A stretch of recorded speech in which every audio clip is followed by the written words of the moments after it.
Welcome back for another episode of Weekly Wrap-Up. Two big things happened in the past week. The first test between India and England has been drawn, and the historic series victory of Bangladesh over Australia. So the final day of the first test between India and England at Nottinghamshire was washed out because of rain, which resulted in a draw.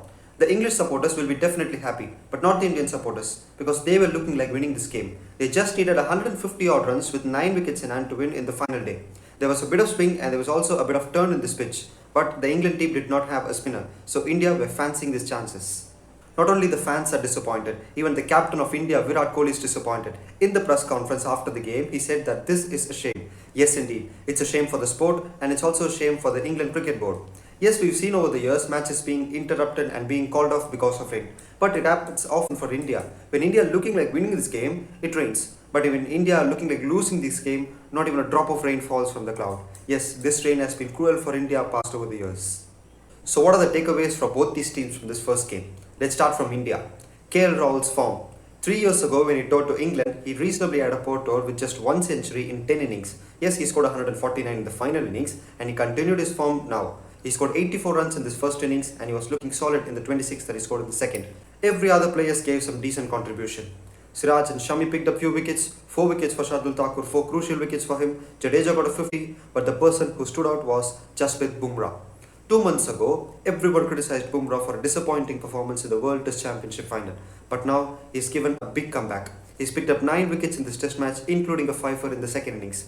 And the delivery which dismissed Joe Root just says the type of bowler Bumrah is. And India will be so happy if Bumrah continues his form right through the series. And also, England had some takeaways. Their biggest takeaway is their captain's form. Joe Root played a captain innings not only once but twice in this test match. Scored a 60 odd in the first innings and he scored a century in the second innings. Scoring 100 in a third innings of a test match with a strike rate of 68 in English conditions is so rare and is so acknowledgeable. The second thing is Jimmy Anderson. He's still looking like 20. He's still running in at any time for the captain to pick up a wicket. And he surpassed Anil Kumble to become the third highest wicket taker in test matches. The third takeaway is Ollie Robinson.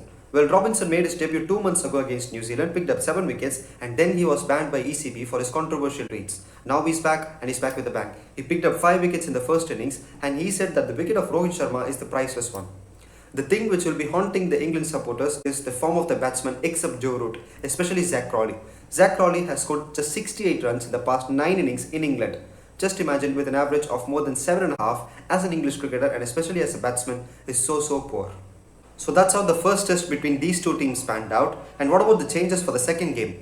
England might replace Dan Lawrence or Zach Crawley to get a place in for Ollie Pope, and with there is no Jofra Archer, I don't think they will be changing their fast bowling department. And for India, Virat said that this will be the structure of the playing 11 for the rest of the series, which means Ashwin will get a chance only if there is turn in this pitch. So now the second news, the big news. Bangladesh create history by beating Australia in the T20I series.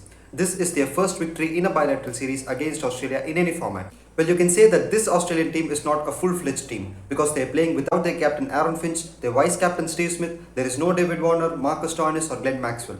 But still, a victory is a victory. The scorebook says that Bangladesh beat Australia. Well, it's so surprising because Australia failed to chase down low targets, especially in the third T20I. They just needed 129 runs from 20 overs and they made it difficult for themselves, and in the final 2 overs they needed 23 runs and then came the fizz. Mustafizur Rahman just conceded a single in the 20th over, in the 19th over, and it was game over for Australia. Yes, they did win the 4th game, but still the scoreline says Bangladesh are ahead of Australia. This is Bangladesh's 8th victory in the last 10 games in this format, and they won 3 consecutive T20I series at home. For Australia, it's exactly the opposite. They've lost 5 consecutive T20I series now. It started from 2020. They lost against England, they lost against India, a loss against New Zealand, and they recently lost against West Indies and now against Bangladesh.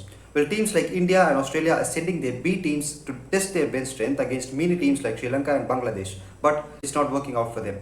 Bangladesh and Sri Lanka beat top teams in this T20I series. Yes, even Bangladesh are playing without their match winners. They're missing Mushfiqur Rahim and Tamim Iqbal, who were their match winners over the recent past in this T20I format.